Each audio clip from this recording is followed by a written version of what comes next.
तो बच्चे स्टार्ट करते हैं आज के लेक्चर के साथ। बच्चे लास्ट लेक्चर में हमने स्टार्ट किया था किंगडम प्रोटोजोआ। वो किंगडम प्रोटोजोआ जिसमें यूनिसेल्युलर यूकेरियोट्स प्रेजेंट थे, जिसमें हमने 3 पर्टिकुलर कैटेगरीज डील की थी, इंक्लूडिंग क्राइसोफाइट्स जिसमें डायटम्स थे एंड दूसरा गोल्डन एल्गी यानी कि डेस्मिड्स थे, और dinoflagellate second category and third euglenoids. ये 3 कैटेगरीज हमने किंगडम प्रोटोजोआ में डील कर रखी है। और अल्टीमेटली अब हमें 4th कैटेगरी यानी कि मिक्सोमाइकोटा के बारे में बात करनी, मिक्सोमाइसिटीज के बारे में बात करनी है। और बच्चे वो मिक्सोमाइसिटीज हैं स्लाइम मोल्स। ठीक है, सो किंगडम प्रोटोजोआ में अब स्लाइम मोल्स के बारे में बात करेंगे। So kingdom protozoa slime moulds. Protista slime moulds. So 4th slime moulds यानी कि मिक्सोमाइसिटीज।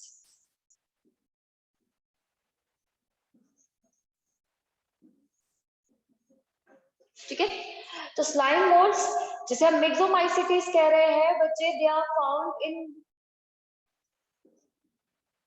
Aquatic system near organic parts, यानी कि ऐसे एरियाज थी जहां पे आपको मॉइस्चर मिलेगा, वहां पे भी स्लाइम मोल्स पाए जाएंगे। मुझे स्लाइम मोल्स जो है वो ऐसी जगह रहना पसंद करते हैं जहां पे उन्हें ऑर्गेनिक फूड अबंडेंट में मिले, लाइक अदर ऑर्गेनिजम्स। ठीक है, सो ये भी हमारे पास अदर ऑर्गेनिजम्स की तरह मिलेंगे ऑर्गेनिक फूड के पास एक्वेटिक सिस्टम में। लेकिन बच्चे इनमें ना एक अलग प्रॉपर्टी है बाकी के केसेस में, कि स्लाइम मोल्स जो है ना बेटा, ये हमारे पास फोटोसिंथेटिक नहीं है, दे आर नॉट फोटोसिंथेटिक। अभी तक हम एक पैटर्न देखते आए हैं तीनों में।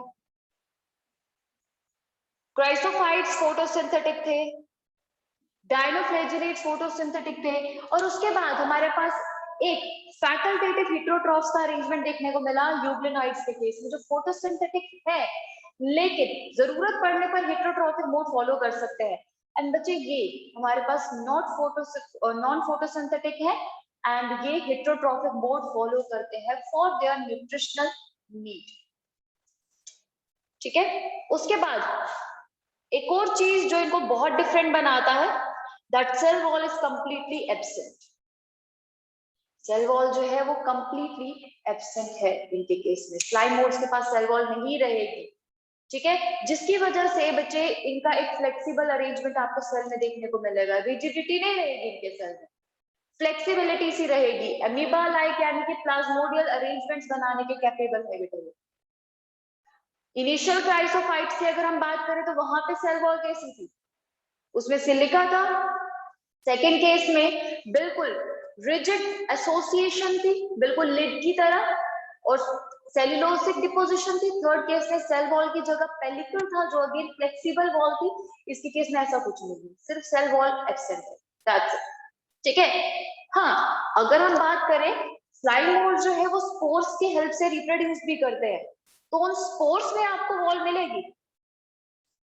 स्पोर्स हैज वॉल, बट यहाँ पे हमारे पास नॉर्मली पूरे सेलुलर स्ट्रक्चर में सेल वॉल एब्सेंट रहेगा बेटा। ठीक है, तो ये है स्लाइम मोल्ड के केस में बेसिक अरेंजमेंट। ठीक है, अब बच्चे कुछ चीजें हैं जो इसके स्ट्रक्चरल एस्पेक्ट से जुड़ी हैं, तो वो मैं बात कर लेती हूँ, क्योंकि फेवरेबल और अनफेवरेबल कंडीशन में ना ये डिफरेंट अरेंजमेंट्स बनाता है। ठीक है, तो पहला, तो बच्चे जब फेवरेबल कंडीशंस होती है तो उस दौरान it moves along twigs, twigs यानी कि ऑर्गेनिक प्लांट मैटर। ठीक है, लॉग्स के अराउंड, यानी कि ऑर्गेनिक मैटर को कहीं पे भी मिलेगा ना, लीव्स, ट्विग्स, तो बच्चे उसमें मूव करेगा और अल्टीमेटली ऑर्गेनिक मैटर को एनगल्फ करता हुआ जाएगा। ठीक है, तो it moves along twigs and leaves and engulfs organic material. Organic material को एनगल्फ करेगा, तो बच्चे ये बता रहा है इसकी न्यूट्रिशनल नीड को, यानी कि एक तरह से हमारे पास हेटेरोट्रॉफिक मोड को फॉलो कर रहा है। तो ये बता रहा है कि नॉट फोटोसिंथेटिक ना होने की वजह से उन्हें अपनी न्यूट्रिशनल नीड्स को कैसे पूरा करना। ठीक है, और दूसरा हमारे पास रिप्रोडक्शन और स्ट्रक्चर के एस्पेक्ट से बात करें तो फेवरेबल कंडीशन में ये एक एग्रीगेशन बनाते हैं। अंडर फेवरेबल कंडीशन जब ये प्रॉपरली फीड कर रहे होते हैं इन चीजों पे, ठीक है, तो under favourable conditions they form aggregate of cells called as plasmodium. तो मतलब हमारे पास एग्रीगेट्स बनाते हैं जिसे प्लाज्मोडियम कहते हैं।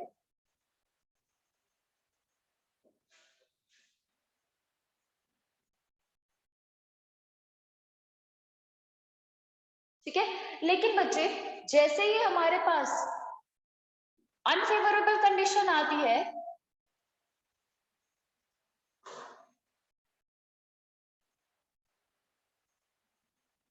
तो बच्चे दे फॉर्म्स स्पोर्स, यानी कि ये स्पोर्स बनाना शुरू कर देते हैं।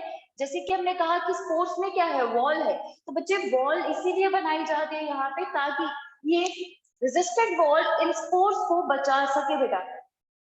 ठीक है, ताकि ये स्पोर्स जो है वो हमारे पास एडवर्स कंडीशन को फेस कर सके और सालों साल बचा रहे। और सबसे अच्छी बात यह है कि ये स्पोर्स इजीली डिस्पोज भी हो जाते हैं। तो बच्चे हमारे पास ये स्पोर्स जो है they protect from adverse conditions. तो बच्चे इन दोनों चीजों को प्रॉपर्ली एक्सप्लेन करने के लिए, प्रॉपर्ली समझने के लिए मैं एक साइकिल बना रही हूँ। ठीक है, काइंड ऑफ एक बेसिक लाइफ साइकिल है जिसमें मैं सबसे पहले एक स्लाइम मोल्ड का स्ट्रक्चर बनाऊंगी। सो this is an irregular arrangement of a slime mould.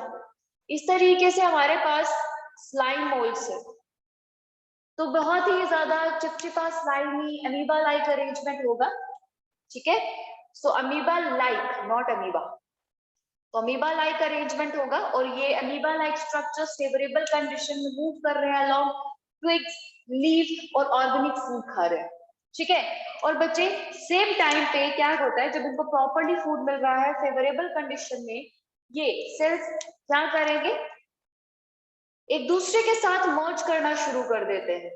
इस तरीके से मर्जिंग करना शुरू कर देंगे। ठीक है, और मर्ज करने के बाद बनाएंगे कुछ नेटवर्क लाइक स्ट्रक्चर। इस तरीके से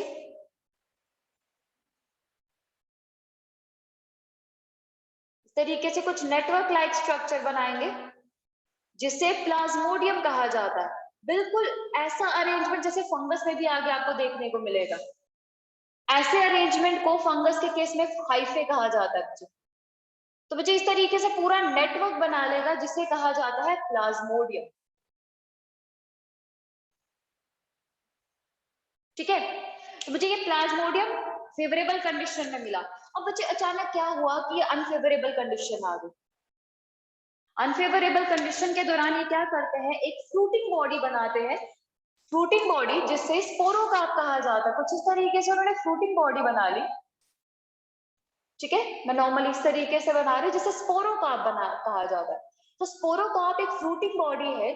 फ्रूटिंग बॉडी यानी कि कुछ सिंथेसाइज करेगी, स्पोर सिंथेसाइज करेगी। तो प्लाज्मोडियम ने अनफेवरेबल कंडीशन आते ही खुद को डेवलप कर लिया एक फ्रूटिंग बॉडी में, दैट इज स्पोरोकार्प।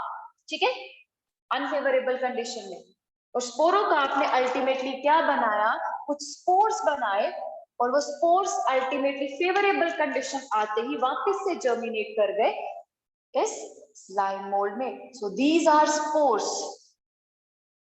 ठीक है, जो रेजिस्टेंट कवरिंग से कवर्ड है बेटा।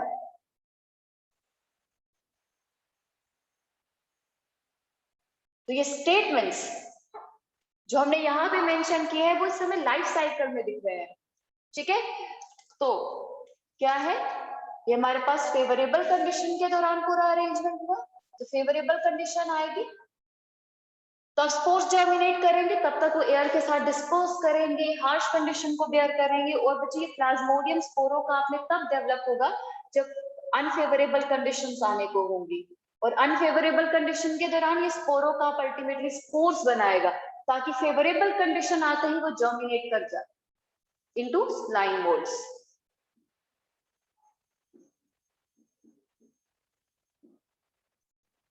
ठीक है, तो इस तरीके से पूरा स्लाइम मोल्ड का अरेंजमेंट है।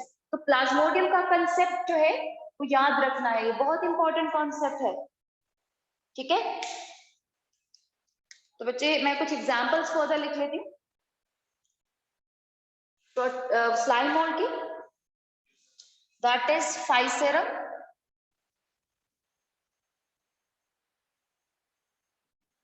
and Dictyostelium. Dictyostelium and Physarum, these are two particular slime molds जिनमें इस तरीके से स्पोर फॉर्मेशन प्रॉपर्ली देखने को मिलती है। ठीक है,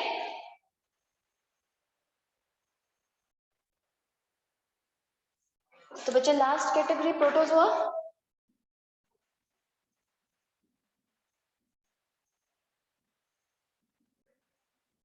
तो प्रोटोजोआ हमारे पास वो कैटेगरी है जिसमें जितने भी ऑर्गेनिजम्स हैं सारे विदाउट सेल वॉल होंगे। ठीक है, हमारे पास नियरली सेल वॉल अरेंजमेंट नहीं है। That's why Zoa, Zoa term जो है, जोआ टर्म जोलॉजी यानी कि एनिमल से रिलेटेबल है। तो protozoa they nearly lack cell wall and yes they all are heterotrophs. तो हेटेरोट्रॉफिक कैटेगरी है। हेटेरोट्रॉफ्स, हेटेरोट्रॉफ्स में भी अलग अलग हैबिट्स बेटा आपको मिल जाएंगी। इट्स आइदर पैरासिटिक, सिम्बायोटिक, हर कोई कैटेगरी मिल जाएगी। और दूसरी चीज और बहुत इंपॉर्टेंट चीज हेटेरोट्रॉफ्स होने के अलावा जो इनको एनिमल के साथ रिलेट करता है तो बच्चे वो है इनका लोकोमोटरी स्ट्रक्चर का होना। लोकोमोटरी स्ट्रक्चर रिलेट करता है प्रोटोजोआ को एनिमल्स के साथ। ठीक है, सो बच्चे we have different locomotory structures like cilia, flagella, प्लाज्मो हमारे पास अमीबा के केस में स्यूडोपोडिया। तो we have some different structures, locomotory structures जो कि प्रोटोजोआ में पाए जाएंगे, जो अल्टीमेटली प्रोटोजोन्स को फर्दर क्लासिफाई करता है।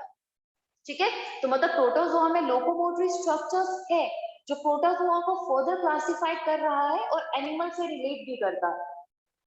ठीक है, तो बच्चे अब सबसे पहले मैं बात करने जा रही हूँ लोकोमोटरी स्ट्रक्चर्स में स्यूडोपोडिया के। तो those have pseudopodia, those organisms which have irregular body and form pseudopodia are included under amoeboid protozoans. ठीक है, तो मतलब जिनके पास स्यूडोपोडिया है उनको amoeboid protozoans के अंडर कैटेगराइज किया गया है। ठीक है, तो सबसे पहली कैटेगरी में जो यहाँ पे जो डील कर रही हूँ amoeboid protozoans।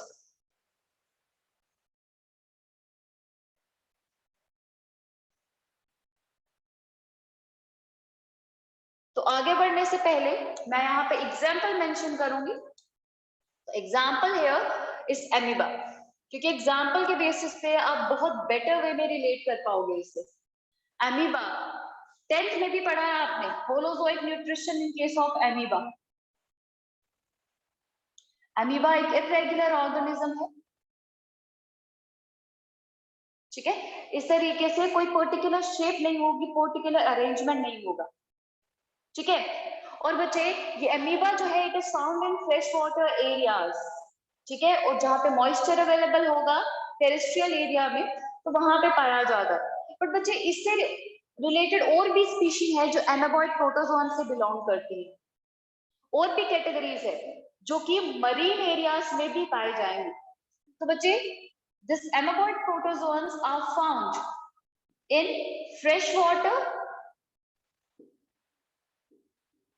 marine area and terrestrial habitats as well.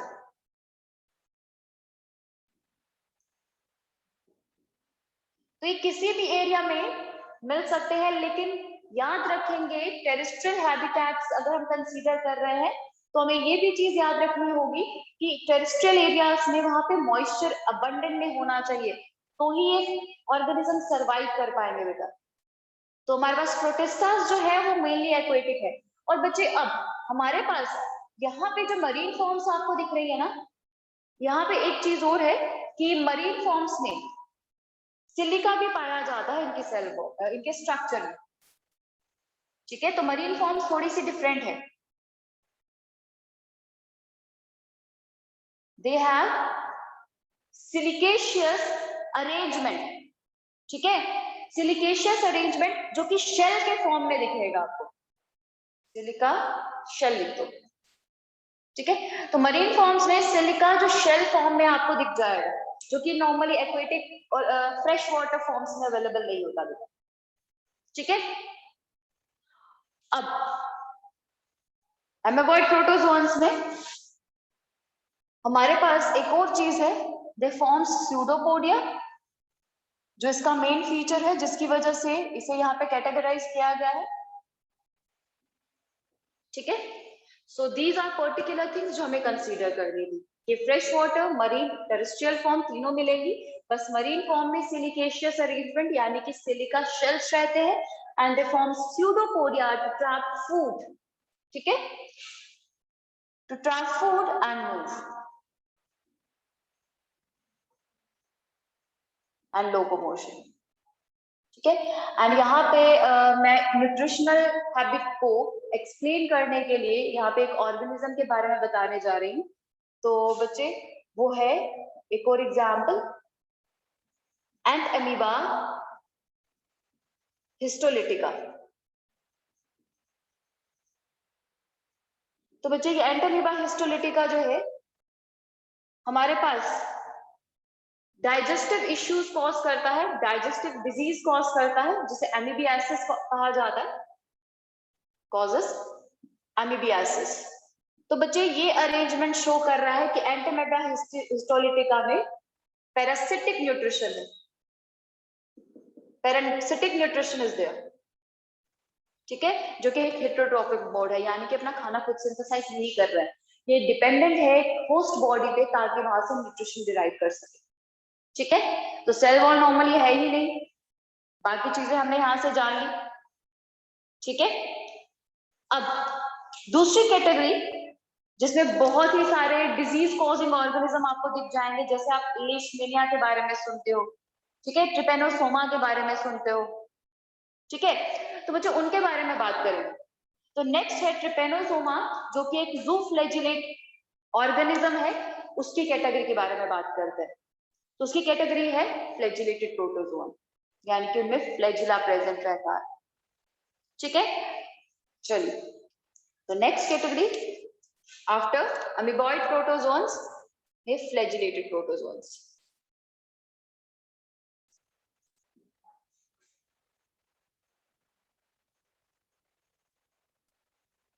तो फ्लैजिलेटेड प्रोटोजोन्स वो प्रोटोजोन्स हैं which have flagella in their structure।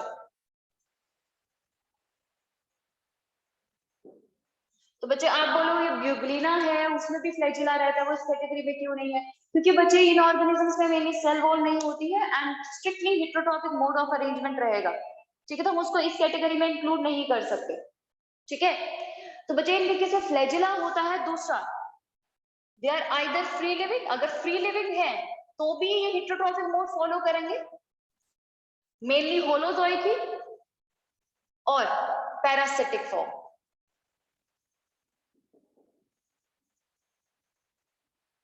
ठीक है, जिसमें एग्जाम्पल के बारे में बात करते हैं।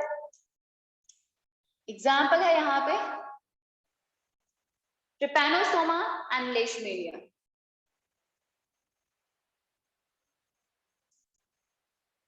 ठीक है, तो Trypanosoma which causes sleeping sickness, वो स्लीपिंग सिकनेस कॉज करता है। ठीक है, and this Trypanosoma has a vector also, that is CC fly. CC fly जो है वो इसका वेक्टर है, यानी कि सीसी फ्लाई जो है, जो कंटेमिनेटेड एरिया में सेटल करती है, तो वो ट्रिपैनोसोमा को पिक करके टारगेट साइट पे ले जाएगी। ठीक है, और अल्टीमेटली होस्ट को इन्फेक्ट कर देगी। ठीक है, तो इस कंडीशन को बच्चे ट्रिपैनोसोमियासिस भी कहा जाता है। ठीक है, तो बच्चे अब इसके अलावा लेशमेनिया की बात करें जो काला आजार कॉज करता है। ठीक है, तो बच्चे लेशमेनिया which causes kala azar,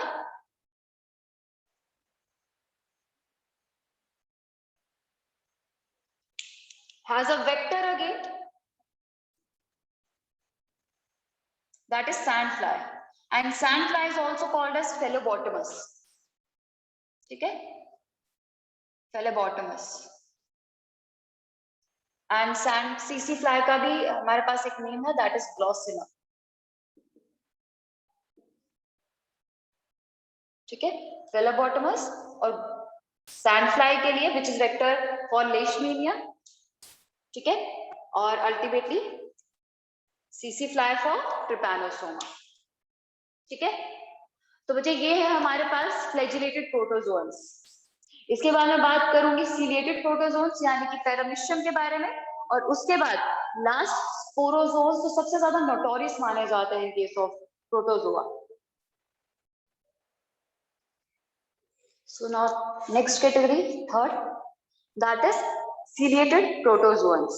ठीक है, तो बच्चे हमारे पास ये ऑर्गेनिज्म भी क्या रहेंगे, एक्वेटिक ही रहेंगे, यानी कि मॉइस्चर की रिक्वायरमेंट है इन्हें भी सर्वाइव करने के लिए। ठीक है, तो बच्चे अब सीलिएटेड प्रोटोजोन्स, इसमें जितने भी हम चीजें पढ़ते हैं वो पढ़ते हैं इन रेफरेंस टू पैरामीशियम। ठीक है, the most important organism here. तो सीलिएटेड प्रोटोजोन जो है they have cilia as locomotive structure, and cilia और फ्लैजिला में ये डिफरेंस है कि सीलिया जो है these are somewhat hair like और हमेशा डाइवर्स होंगे, नंबर में ज्यादा होंगे, एक ऐसा नहीं है कि सिंगल हो डबल हो, दैट्स इट। हमारे पास न्यूमरस रहेंगे, पूरी बॉडी में रहेंगे। बट फ्लैजिला का ये है कि वो एक भी रह सकते हैं, दो भी रह सकते हैं, पूरा बंच में भी रह सकता है। तो सिंगल फ्लैजिला जो है वो अपना फंक्शन परफॉर्म कर सकता है इवनली। और दूसरी चीज फ्लैजिला जो है, अगर दो फ्लैजिला है एक बॉडी में, तो एक फ्लैजिला अगर एक डायरेक्शन में मूव करेगा और तो दूसरा फ्लैजिला दूसरी पर्टिकुलर डायरेक्शन में मूव कर सकता है। बट सीलिया जो है वो एक पर्टिकुलर डायरेक्शन में ही कोऑर्डिनेटेड मैनर में मूव करेंगे।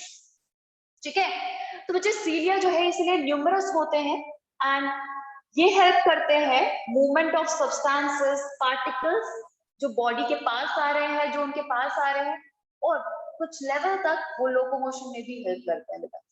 ठीक है, so have cilia and they are strictly aquatic as well and found in terrestrial area also in case अगर abundant moisture है तो। ठीक है, सो मैं यहाँ पे एग्जाम्पल, जैसे मैंने कहा पैरामीशियम के रेफरेंस से स्टडी करेंगे। बच्चे कुछ जगह पैरामीशियम के स्पेलिंग जो है वो लिखे जाते हैं PARAMECIUM। ठीक है, और अब जो रिसेंट आपको बहुत सारी बुक्स मिलेंगी वहां पे आपको PARAMOECIUM लिखा हुआ मिलेगा, तो दोनों स्पेलिंग सही है। ठीक है, कोई भी गलत नहीं। तो बच्चे अब मैं बनाने जा रही हूँ पैरामीशियम का स्ट्रक्चर।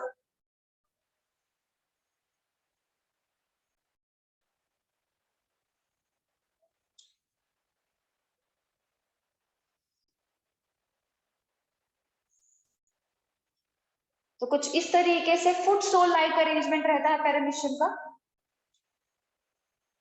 ठीक है, फुट सोल लाइक अरेंजमेंट रहेगा with whole body remains covered with cilia. यह है सीलिएटेड स्ट्रक्चर।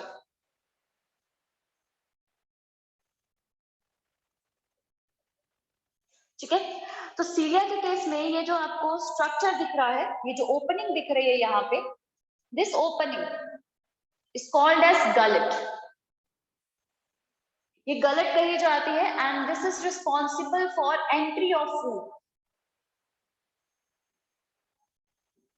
जब सीलिया के पास फूड आता है, सीलिया एक पर्टिकुलर डायरेक्शन में बीट करके उस फूड को इस गलेट तक पहुंचाता है, which further opens into vestibule.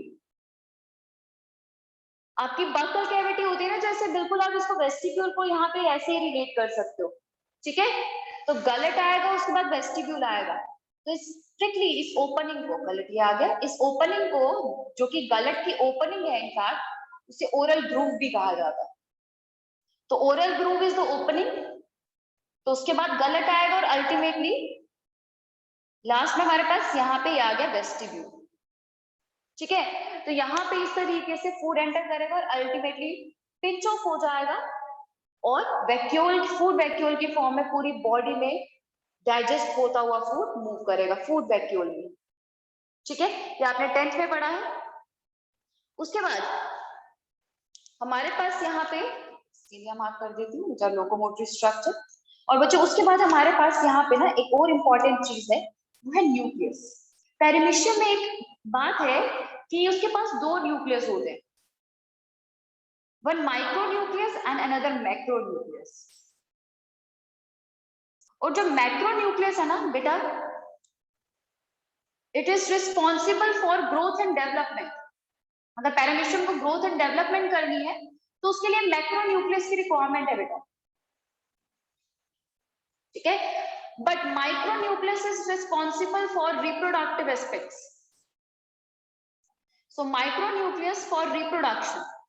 सो इसीलिए अगर लाइफ सस्टेनिंग, अगर न्यूक्लियस की बात करनी होगी तो लाइफ सस्टेनेंस के लिए पेरिमीशियम रिक्वायर्स मैक्रो न्यूक्लियस ओनली।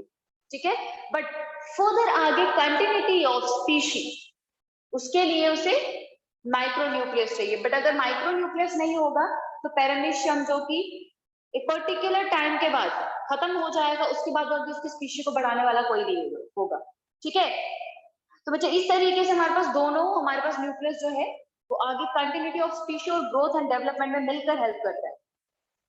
ठीक है, और सबसे बड़ी बात, हमारे पास माइक्रो न्यूक्लियस अलग अलग स्पीशी में नंबर में ज्यादा भी हो सकते हैं बेटा, यानी कि more than one micro nucleus can be found in the paramecium body, but macro nucleus हमेशा एक ही रहेगा। Macro nucleus can never be more than one.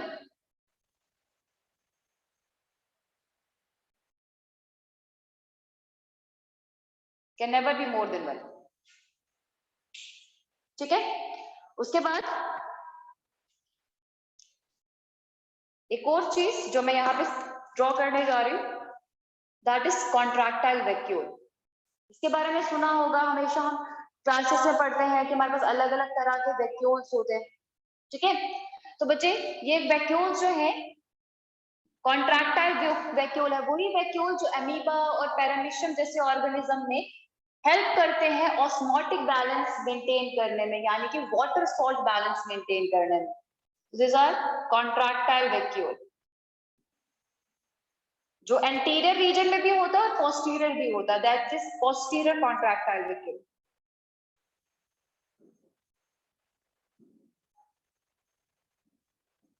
ठीक है, for maintaining osmotic balance, osmotic balance के लिए। ठीक है, so this is all about the paramecium and some food vacuoles here, that's it. तो ये पेरिमीशियम का स्ट्रक्चर है, यानी कि सीरिएटेड प्रोटोजोआ का। ठीक है, तो बच्चे अब लास्ट हमारे पास जो है वो है स्पोरोजोन्स। अब स्पोरोजोन्स में वैरायटी देखोगे।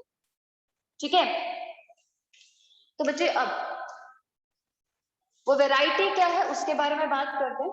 तो स्पोरोजोन्स जो है, these are those protozoans which form spores in their lifetime. They forms spores in their life cycle.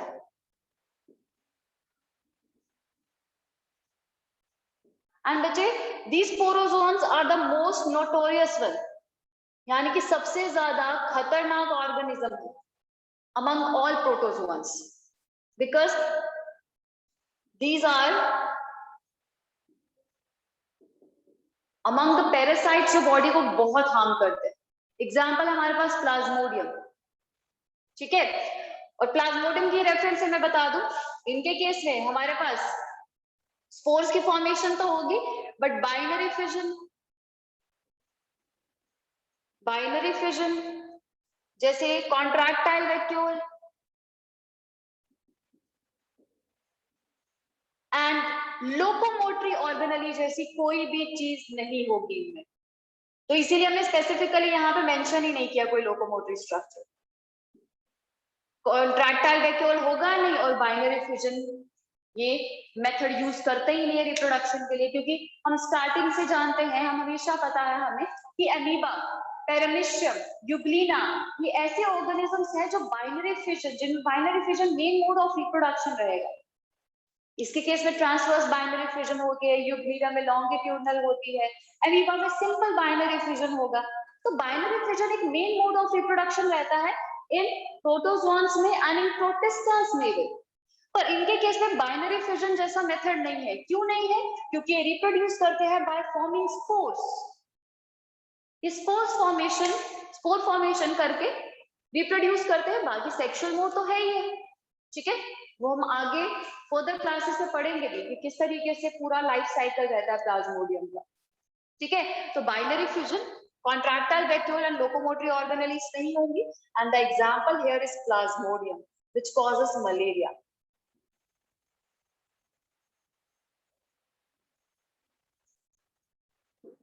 ठीक है,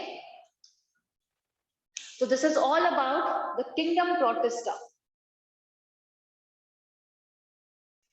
So kingdom fungi हमारा थर्ड किंगडम और बहुत ही ज्यादा डाइवर्स किंगडम है अगेन। ठीक है, सो किंगडम फंजाई में कौन से ऑर्गेनिजम्स इंक्लूड किए गए हैं? तो बच्चे किंगडम फंजाई में वो ऑर्गेनिज्म आर.एच. विटेकर ने इंक्लूड किए जो कि मल्टी सेल्यूलर यूकेरियोट्स थे। मल्टी सेल्यूलर यूकेरियोट्स, अब किंगडम प्रोटिस्टा के बाद सारे मल्टी सेल्यूलर यूकेरियोट्स है, but this fungi is with cell wall and these organisms are strictly heterotrophs. Plantae से इसीलिए मैच करते हैं क्योंकि इनमें सेल वॉल है, और ऑल्दो डिफरेंट कॉम्पोजिशन है बट हमारे पास सेल वॉल इनमें रहेगी। ठीक है, और दूसरी चीज, ये सेल प्लांट से इसीलिए डिफरेंट हो गए, अलग कैटेगरी इसीलिए बन गए क्योंकि इनका केस में न्यूट्रिशन डिफरेंट है, यानी कि हेटेरोट्रॉफिक ऑर्गेनिजम्स है। So kingdom fungi includes multicellular eukaryotes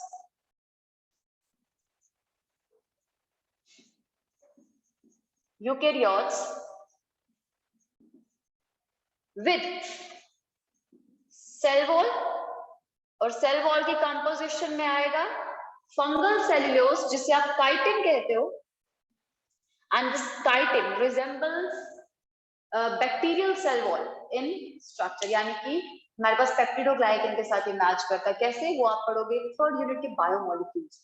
ठीक है, इनमें एक मैं बता देती हूँ, इसमें एक कार्बोहाइड्रेट कॉमन रहता है, that is an acetyl glucosamine.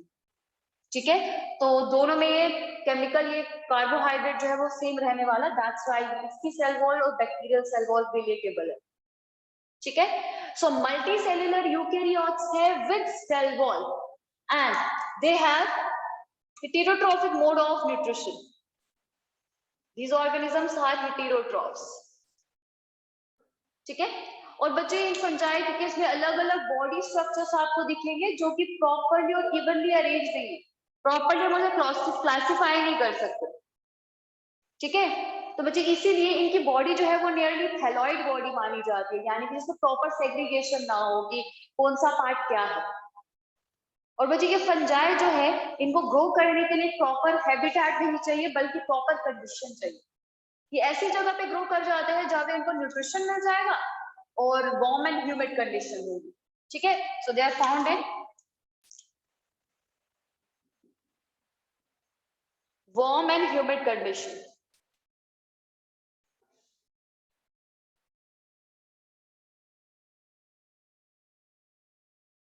ठीक है, और बच्चे अब इसके स्ट्रक्चर के बारे में बात करते हैं। जैसे मैंने कहा इनकी थैलॉइड बॉडी होती है, कोई प्रॉपर नहीं होता। ठीक है, तो अब बच्चे स्ट्रक्चर के केस में क्या है, हमारे पास इन ऑर्गेनिजम्स के केस में बॉडी स्ट्रक्चर जो है वो लॉन्ग एंड स्लेंडर रहेगा। मैं एक तरह के फंगस का स्ट्रक्चर बना रही हूं इस तरीके से,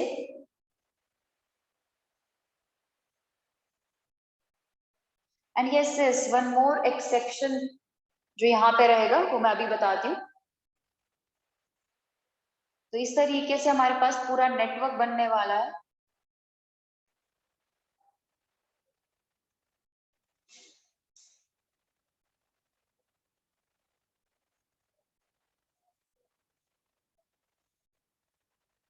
तो ये पूरा नेटवर्क यहां से बनेगा।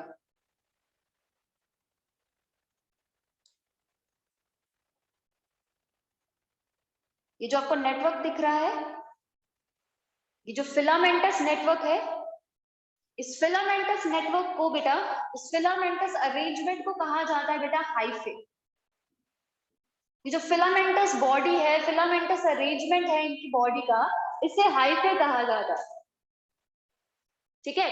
और बच्चे ये हाइफे जो है वो पूरा नेटवर्क बना रहा है, क्योंकि जैसे जैसे ये स्प्रेड होता जाएगा ना फंगस, ये इसी नेटवर्क में स्प्रेड होता जाएगा एक दूसरे के साथ जुड़ता हुआ, यानी कि इसकी जो फिलामेंटस स्ट्रक्चर है वो कहीं ना कहीं नेटवर्क और अरेंजमेंट और एसोसिएशन बनाता हुआ ही आगे बढ़ेगा। And this network of hyphae is called as mycelium. ठीक है। बट ये चीज जो है बच्चे एक पर्टिकुलर फंगस में देखने को नहीं मिलती, दैट इज यीस्ट। हमारे पास यीस्ट जो है वो एक ऐसा फंगस है जो कि यूनिसेल्युलर है, यूनिसेल्युलर फंगस।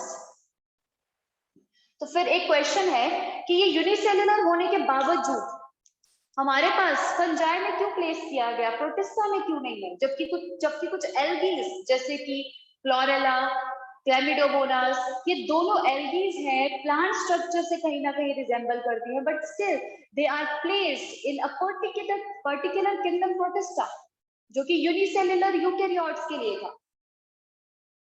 ठीक है। तो बच्चे इस यीस्ट को क्यों नहीं रखा गया, क्योंकि बच्चे यीस्ट जो है वो हमारे पास ये माइसीलियम नहीं बनाता, ठीक है, बट इसके बाकी स्ट्रक्चर्स फंगस के साथ मैच कर रहे थे। इनफैक्ट एक बेसिक लेवल पे स्यूडोमाइसीलियम जरूर बनाता, इट फॉर्म्स स्यूडोमाइसीलियम। तो इसीलिए इन चीजों को, इन प्रॉपर्टीज को देखते हुए इसको फर्दर उसके साथ स्टडी करना बिल्कुल भी सही नहीं था प्रोटिस्टा के साथ। तो हम किसी भी तरीके से यीस्ट को वहां पे इंक्लूड नहीं कर सकते थे, तो हमने इसको इसी में रहने दिया, चाहे वो यूनिसेल्युलर क्यों ना था। मैक्सिमम फीचर और नियरली सारे फीचर्स भी यहाँ पे मैच ही कर रहे थे उसको छोड़ के। अब क्लोरेला और क्लेमिडोमोनास जो है वो कहीं ना कहीं प्रोटिस्टा से रिलेट कर रहा था, काफी सारे फीचर्स हम उसके एसोसिएट और कंपेयर कर सकते थे, सिमिलैरिटीज कंपेयर कर सकते थे, दैट्स व्हाई हमने क्लोरेला और क्लेमिडोमोनास को वहां पे डाल दिया, रहने दिया, चेंज नहीं किया। ठीक है। तो वापस से बात करते हैं हाइफे की। तो क्या है, body of fungus is filamentous and slender.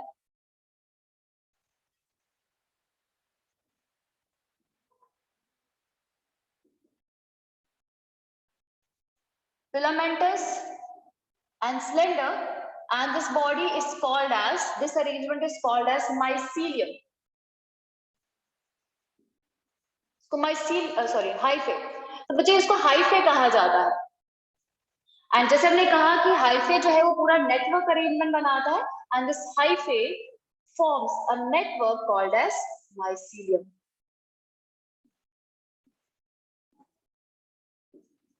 Called as mycelium.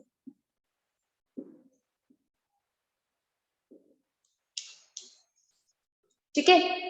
तो बच्चे ये है हमारे पास इसकी बॉडी का arrangement, exception is yeast again, fine.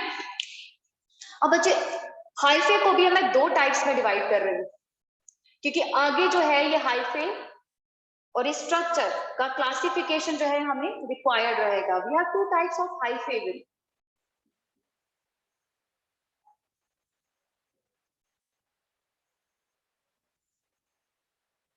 Septate, this is, एक और नाम भी है aseptate, septate and aseptate hyphae. ठीक है। सेप्टेट हाइफे जो है उसके केस में अरेंजमेंट ऐसा रहता है कि ये बॉडी है ऑर्गेनिज्म की, उसका ये हाइफे है।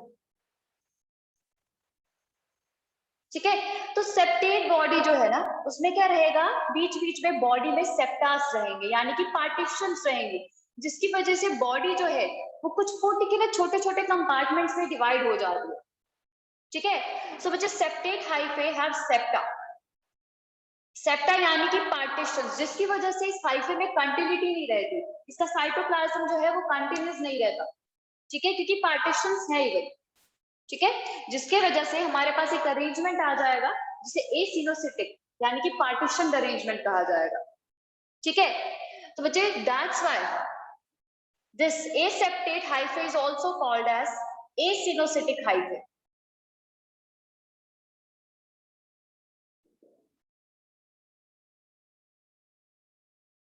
ठीक है, तो दूसरा हमारे पास एसेप्टेट, एसेप्टेट के केस में क्या होता है, हमारे पास सेप्टास अवेलेबल नहीं होते, यानी कि पार्टीशंस नहीं होंगे, और इस तरीके से ना बिल्कुल एक कंटिन्यूस चैनल दिखेगा, यानी कि कंटिन्यूस अरेंजमेंट दिखेगा, ठीक है। तो बच्चे, और ये अरेंजमेंट जो है वो कई बार असेंबल करता है मल्टी सेलुलर अरेंजमेंट से भी, एंड इट लैक्स सेप्टा, जिसकी वजह से कंटिन्यूस चैनल बना साइटोप्लाज्म का और मल्टी न्यूक्लियर अरेंजमेंट लग रहा है पूरी बॉडी का, ऑल्दो ये न्यूक्लियस पूरी बॉडी का हिस्सा है, पर्टिकुलर सेल का नहीं, बट ये बिल्कुल मल्टी सेलुलर चैनल की तरह दिखेगा ये, ठीक है। तो बच्चे इस तरीके के अरेंजमेंट को कहा जाता है सिनोसिटिक हाइफे। तो सिनोसिटिक हाइफे वो हाइफे है जिसमें कंटिन्यूस चैनल ऑफ साइटोप्लाज्म बनेगा। क्यों बनेगा कंटिन्यूस चैनल? क्योंकि इसमें सेप्टा ही नहीं है, पार्टीशंस ही नहीं है, पर इसके कैसे पार्टीशंस होने की वजह से वो कंटिन्यूस चैनल खराब हो गया, दैट्स व्हाई एसिनोसिटिक हाइफे, ठीक है। एंड बच्चे this coenocytic hyphae is a property of only a single class of fungi. अब पहली क्लास पढ़ोगे फंजाई की, हमारे पास टोटल 4 क्लासेस आने वाली है फंजाई की। फाइकोमाइसिटीज पहली होगी, उसके बाद एस्कोमाइसिटीज, बेसिडियोमाइसिटीज एंड ड्यूटेरोमाइसिटीज। तो जो पहली वाली क्लास है ना फाइकोमाइसिटीज, एसेप्टेट सिनोसिटिक हाइफे उसी का प्रॉपर्टी है बेटा। बाकी के केस में आपको सेप्टेट और एसिनोसिटिक हाइफे दिखेगा, वो भी मेनली ब्रांच्ड, जिस ताकि माइसीलियम प्रॉपर्ली बन सके, ठीक है। तो बच्चे सेप्टेट और एसिनोसिटिक हाइफे बाकी 3 क्लासेस की प्रॉपर्टी, तो पहली क्लास यानी कि फाइकोमाइसिटीज की प्रॉपर्टी जो है वो है एसेप्टेट एंड सिनोसिटिक हाइफे, ठीक है। तो ये है किंगडम फंजाई का स्ट्रक्चर, एक बेसिक स्ट्रक्चर, और इसी स्ट्रक्चर के बेसिस पे हम एक पर्टिकुलर कंपैरेटिव एनालिसिस भी करेंगे, यानी कि एक पार्ट करेंगे बाकी क्लासेस का। तो बाकी है nutritional aspects and yes mode of reproduction, the main part, ठीक है। तो वो करते हैं हम नेक्स्ट क्लास में बेटा।